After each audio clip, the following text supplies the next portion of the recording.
भौरे के रूप में बनाकर और कृष्ण जो है सो भेजते हैं गोपियों के बीच में। तो भौरा बनकर ये भिनभिना रहे थे, तो गोपियां कहती है कि भौरा निकट न डोलो, भौरा निकट न डोलो, मुझसे रहो तू न्याय। कि भौरा तुम मेरे सामने मत डोलो, तुम मुझसे दूर ही रहो। भौरा निकट न डोलो, मुझसे रहो तू न्याय। तुझको पहचानती हूँ तेरा भी रंग काला, कि मैं तुझे पहचान रही हूँ, तुम्हारा रंग जो है सो उसी प्रकार काला है जैसा कि कृष्ण भगवान का है। कि माधो चरण कमल का, माधो यानी कृष्ण भगवान के चरण कमल का तुमने रज का पान किया है। माधो चरण कमल का मदपान तू किया है, और मधुकर है नाम तेरा। मधुकर मने मधुमक्खी, कहते हैं कि मधुकर है नाम तेरा, लोगों ने धर दिया है। और कपटी के है चिन्हाने, जो कपटी व्यक्ति रहते हैं उनका चिन्हाने क्या होता है, वही कहते हैं कि कपटी के है चिन्हाने, विधिना बना दिया है। और नीलम के रंग रंग को, यानी नीलम जो काला होता है, और कहते हैं कि नीलम के रंग रंग को तुझको पठा दिया है। मिलना पता कठिन है, कि आप लोगों को जो है सो मेरा पता मिलना कठिन है। मिलना पता कठिन है, चाहे करो तू डेरा, कि प्रीति रीति करके, कि प्रीति रीति करके पीछे दगा दिया है। अरे रामावतार लेकर, कहते हैं कि इसी प्रकार से आपने रामावतार भी लिया था, और रामावतार में क्या था कि रामावतार लेकर अपना सजस बिगाड़ा। नारी सती सीता को, नारी सती सीता को घर से निकाल डाला। रामावतार में आपने क्या किया था कि अपनी पत्नी जो सतवर्ती थी, सती थी, पतिव्रता थी, उसे आपने घर से निकाल दिया था। तो आपका रंग मैं पहचानती हूँ। तो क्या हुआ, कैसे निकाले थे? एक दिन ये बोले राम, एक दिन ये बोले राम, लक्ष्मण को बुलाकर, जल्दी से जाओ लाओ तू रथ को सजा कर, जल्दी से जाओ लाओ तू रथ को सजा कर। अरे रथ खुद ही चलाना तू, रथ खुद ही चलाना तू, सीता को बिठा कर, छोड़ आओ इतना दूर कि आपस आए न लौट कर।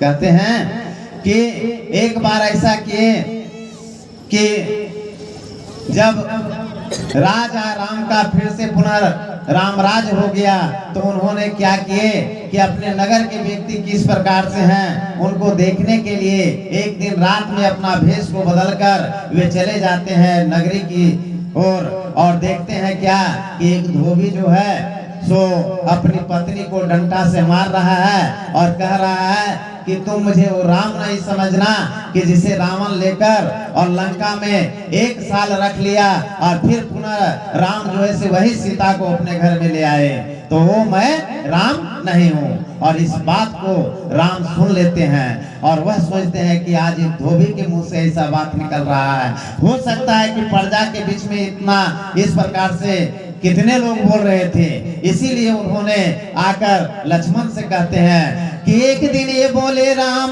लक्ष्मण को बुलाकर, जल्दी से जाओ लाओ तू रथ को सजा कर, जल्दी से जाओ लाओ तू रथ को सजा कर, रथ खुद ही चलाना तुम सीता को बिठा कर, छोड़ आओ इतना दूर कि वापस आए न लौट कर। इतना दूर जाकर छोड़ावो कि फिर वापस सीता घर लौटकर नहीं आवे। और सीता आदि पूछेगी तो कहना क्या कि चले सखियों से मिलने करना यही बहाना, चले सखियों से मिलने करना यही बहाना, लक्ष्मण ने आज्ञा पाकर हुए वन को रवाना, लक्ष्मण ने आज्ञा पाकर हुए वन को रवाना। अब लक्ष्मण जैसे भैया राम के बाद आज्ञा को सुनते हैं और वे जो है से वन की ओर रवाना हो जाते हैं। तो घबराए सीता बोली विकटपन वन में पहुंचकर, घबराए सीता बोली विकटपन में पहुंचकर, किस पाप से लखन मुझको लाए हो इधर।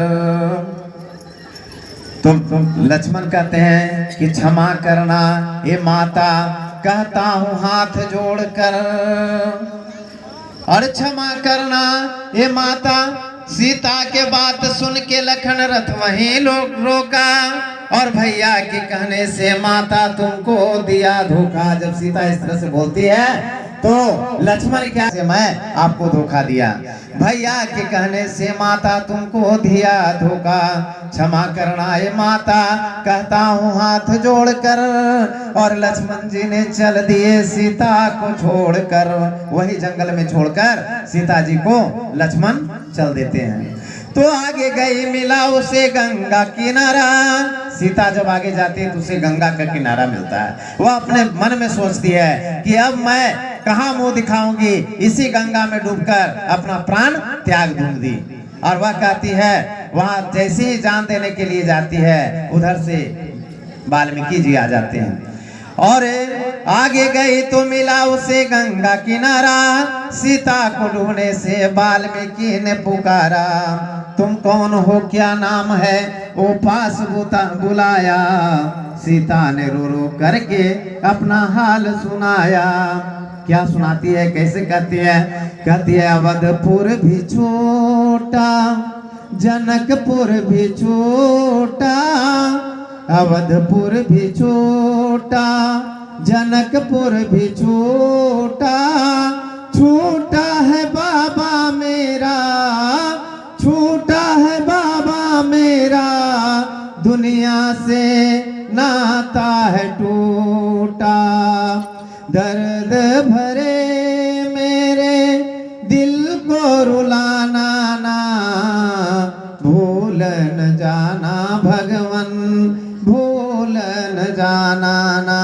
फिर भी सीता कह रही है कि हे भगवान मुझे आप भूल नहीं जाइएगा, ऐसा कह रही है। फिर कहते हैं वाल्मीकि कि लो रहने खाने पीने का स्थान मिल गया, और कुछ दिनों के बाद पैदा एक संतान हो गया।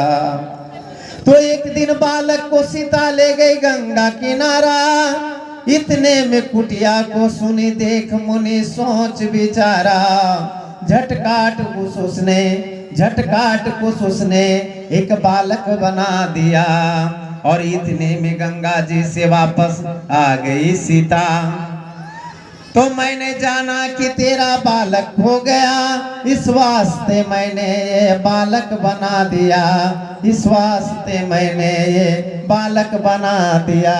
लोग उस दोनों बालक का नाम रख दिया, और 10 साल की उम्र में सारा काम सीख लिया।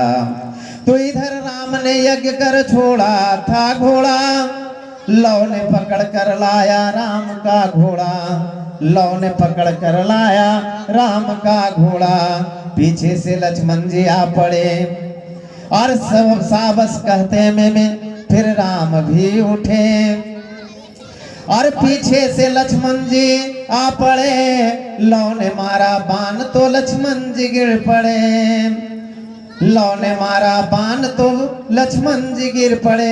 इधर अश्वमेध जग करके राम जो है जग करके घोड़ा छोड़े थे, वहीं राम का है पुत्र लौ कुश जो है सोहा ऋषि मुनि के आश्रम में वाल्मीकि इनको इतना अस्त्र शस्त्र सभी विद्या में पारंगत कर दिए कि 10 साल के उम्र में सारा काम सीख लिए, 10 साल के उम्र में सारा काम सीख लिए। और इधर राम जो है जग करके अश्वमेध जग का घोड़ा छोड़े थे, और उसके साथ सैनिक भी छोड़े थे, और उसमें लिखा हुआ था कि यह घोड़ा को जो पकड़ेगा उसे राम के सैनिक के साथ युद्ध करना पड़ेगा।